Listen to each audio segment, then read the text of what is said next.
Okay, today on Luderick Nation, we're going to be talking about the Luderick Rig.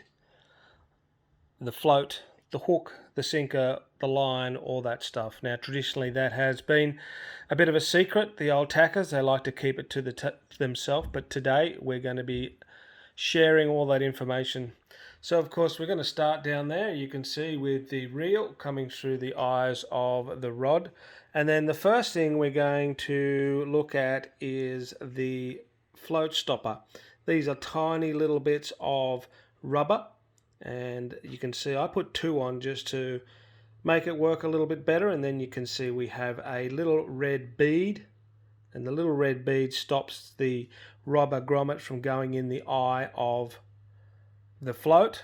And over here you can see that they come in the stoppers come on this little handy setup here where you poke the lines through the loops on here and you loop it through. So of course the rubber is very hard to feed through, but that's how you do it. You just push it through and it'll loop through itself. So when you come through the bottom eye of the float, you will end up with a shock absorber, a little bead that acts as a shock absorber. And the first component we have is a little O-ring. We used to have swivels on there, swivels that look a little bit like these ones, but they're a little bit hard to tie these days. So we have these O-rings, and then we have another O-ring on the other end, and here's our what we call our sinker lead.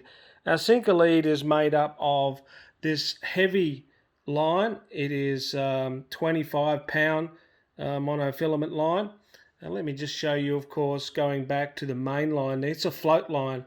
One of the great things about having the Luderick setup is you need a line that will float on top of the water. So there's a float line. It's 18 pounds, and this sinker lead is 25 pounds.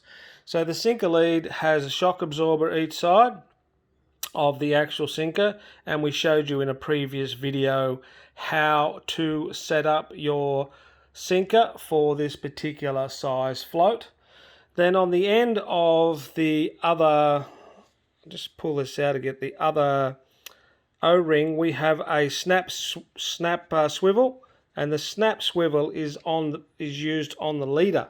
So the leader is the fine piece of line, and the reason we use this snap swivel on here is so that we can take the leader on and off and really quickly without having to tie it. So the leader, well, you can't see it there, it's so fine. It goes, of course, to the hook, and we're using some of these BWC tied flies that look like a Luderick cabbage when they go in the water. So this particular line, it's the rock resistant line, so it's only 8 pound.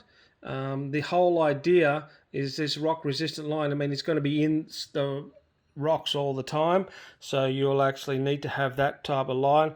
But the idea of this is that if you get a snag, in which you will get a snag, is that the leader line, the 8 pound line, will snap first. You'll lose your hook and your bait, but of course you won't lose your sinker, and more importantly you won't lose your float.